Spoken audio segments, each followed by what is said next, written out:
Skill-based matchmaking is ruining NBA 2K25. If you played Basketball Gods over the weekend, then you probably agree with that statement. Like, what is that? It seemed like everybody had legend badges, shooting was as easy as it's ever been, and don't get me started on the 60 overall playing like 2K15 demigods. It's just frustrating.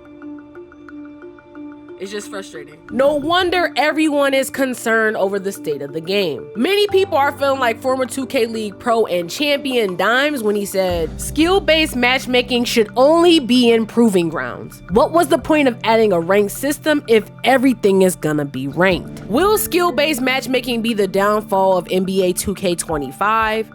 Or is everybody just overreacting? Today we take a look and answer that question. What is skill-based matchmaking? Skill-based matchmaking is a system adopted by many multiplayer games to pair opponents of similar skill level against each other to create a challenging but enjoyable gaming experience. By doing that, it's supposed to promote playing the game longer because no one match feels too hard or too easy. But it gives you just the right amount of challenge and competitiveness to keep the game enjoyable.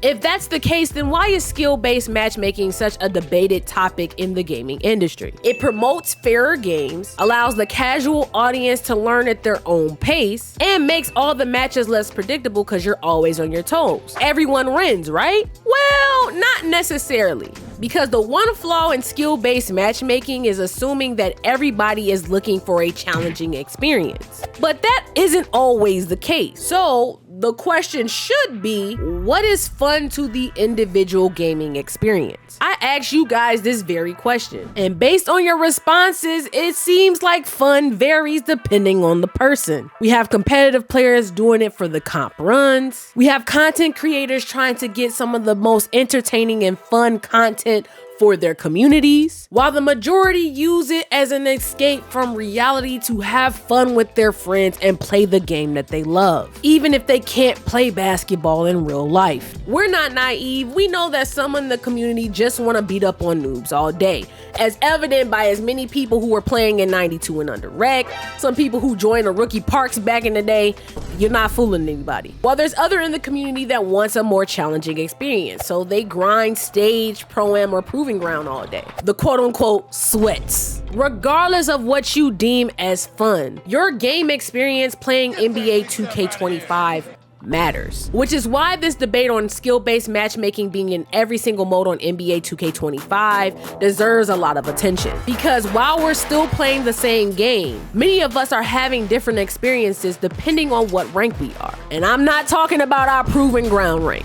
It's those different game experiences that's fueling a lot of these frustrations coming from different sides of the community. It's one reason why we all should follow Power DF's tweet, where he talks about the lack of empathy in the 2K community and society. Many people struggle to fully appreciate or understand experiences different from their own. Competitive players don't care that casuals can't enjoy the game because they're constantly matched against more skilled opponents. Casual players, on the other hand, don't care if comp players can't play at all, as long as they face fairer matchups. What we need is a greater willingness to understand each other's perspectives. Empathy.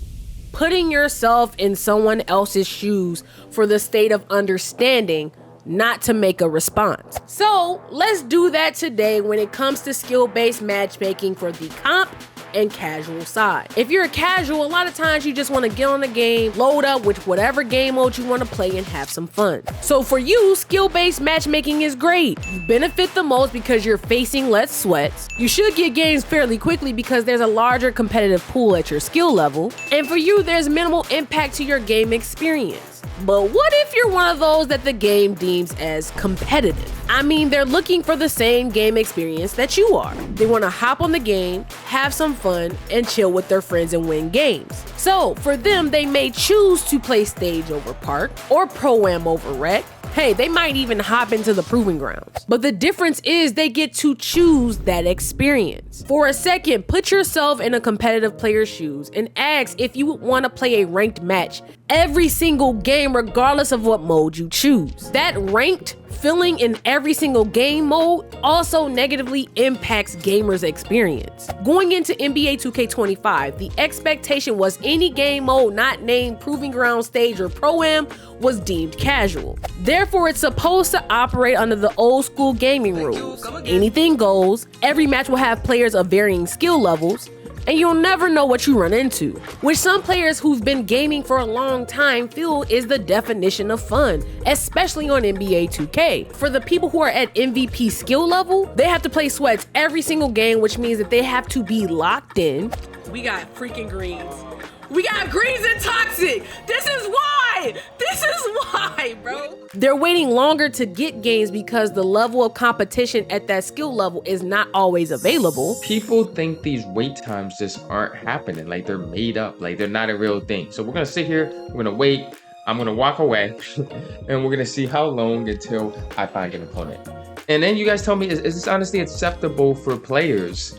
And is this a price worth paying? Because I think a lot of people think, and they say, oh, well, it's not happening to me. So it just doesn't happen. And it is happening. Like, you know what I mean? One eternity later. Finally in, man. Here we go.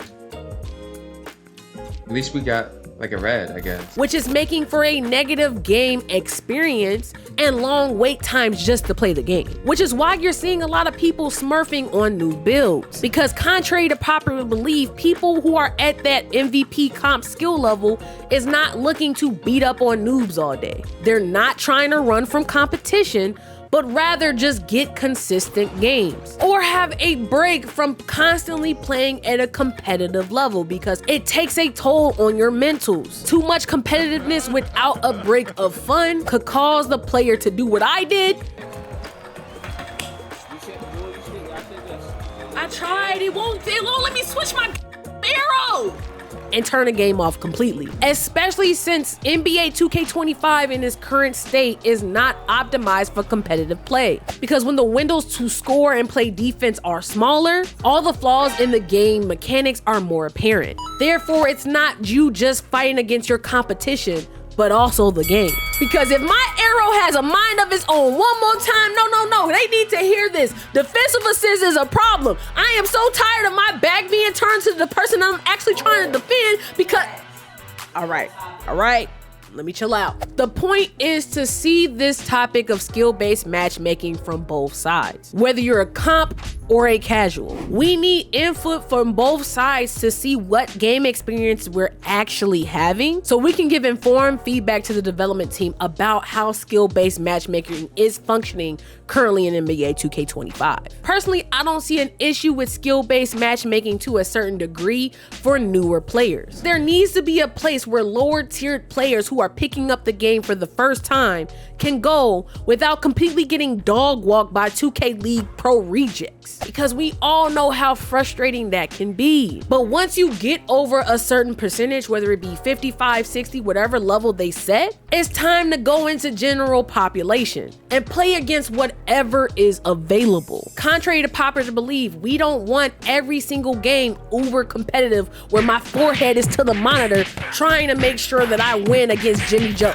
Sometimes we just want to relax, take a load off, and have fun on non-meta builds. Where else am I supposed to make my 5'9" demigod slashing king? If not, the variety in gameplay that we're currently enjoying is going to dwindle, because people will start making meta builds just to be able to compete, especially in events. All I'm saying is there definitely some balancing that needs to come with this version of skill-based matchmaking. Y'all comment down below what change you want to see most when it comes to skill-based matchmaking, because if we go by industry standards, I doubt skill-based matchmaking is going anywhere. So if you need a break from the madness and just trying to focus on having some fun, why don't you check out my last video where I became Caitlin Clark's bodyguard for the day. And let me just say, it's hilarious. So I'll see y'all in that one, and y'all have a good night.